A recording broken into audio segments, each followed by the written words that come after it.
জুমার দিন দুপুর 12টার পর আল্লাহর একটি নাম 7 বার পড়ুন, আপনার মনের সকল আশা পূরণ হবে ইনশাআল্লাহ। জুমার দিনটাকে রাসূল করিম সাল্লাল্লাহু আলাইহি ওয়াসাল্লাম এত বেশি গুরুত্ব তিনি দিয়েছেন। রাসূল বলেছেন জুমার দিনটা তোমরা হেলায় দোলায় কেটে দিও না। এমন কিছু টাইম আছে যেই টাইমে আল্লাহ সুবহানাহু ওয়া তাআলা বান্দার দোয়া কবুল করে থাকে। যদি ওই টাইমে আপনি দোয়া করতে পারেন ইনশাআল্লাহ এটা আরশে আজিমে গিয়ে নক করবে, আপনার সেই দোয়া কখনো ফেরত আসবে না। এই জন্য জুমার দিন হেলায় দোলায় না কাটিয়ে আজান হওয়ার সাথে সাথে মসজিদের মধ্যে চলে যাবেন এবং 12টার পরে আল্লাহর এই নামটি 7 বার পড়বেন এবং তার আগে ছোট্ট একটি দোয়া শিখিয়ে দিব, সেই দোয়াটা পড়বেন ইনশাআল্লাহ। 100% যদি আপনি মন থেকে দোয়া করেন, কথা দিচ্ছি আল্লাহ সুবহানাহু ওয়া তাআলা আপনার সেই দোয়া কবুল করবে। হযরত আনাস রাদিয়াল্লাহু তাআলা আনহু থেকে সম্ভবত হাদিসটা এসেছে যে তিনি বলছেন যে আমি একবার মসজিদের মধ্যে বসা ছিলাম, রাসূল করিম সাল্লাল্লাহু আলাইহি ওয়াসাল্লাম আমার পাশেই বসা ছিলেন, আরেক ব্যক্তি পাশে বসে দোয়া করছিলেন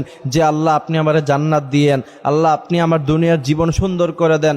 রাসূল করিম সাল্লাল্লাহু আলাইহি ওয়াসাল্লাম বলেছেন, হে আনাস তুমি কি জানো যে আল্লাহ পাক তার সব দোয়া কবুল করে নিচ্ছেন? হযরত আনাস বললেন আল্লাহু ওয়া রাসূলুহু আ'লাম, আল্লাহ এবং আল্লাহ রাসূল ভালো জানেন। তখন রাসূল করিম সাল্লাল্লাহু আলাইহি ওয়াসাল্লাম বলেছেন যে ওই ব্যক্তি দোয়া করার আগে পড়েছে ইয়া হাইয়ু ইয়া কাইয়ুম বিরহমাতিকা নাস্তাগীস। তবে জানো আনাস, এই দোয়া পড়ে যদি কোনো ব্যক্তি দোয়া করে আল্লাহ পাক সাথে সাথে তার দোয়া কবুল করে নেয়। সুবহানাল্লাহি বিহামদি সুবহানাল্লাহিল আযীম। এই জন্য জুমার দিন দুপুর 12টার পরে এই দোয়ার সাথে সাথে আল্লাহর একটি নাম আছে যে নামটি যদি 7 বার পড়ার পরে আপনি দোয়া করতে পারেন ইনশাআল্লাহ আশা করা যায় আল্লাহ পাক সাথে সাথেই আপনার দোয়া কবুল করবে।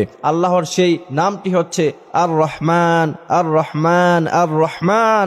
আল্লাহর এই নামটি আপনি 7 বার পড়বেন, তার আগে পড়বেন ইয়া হাইয়ু ইয়া কাইয়ুম বিরহমাতিকা নাস্তাগীস।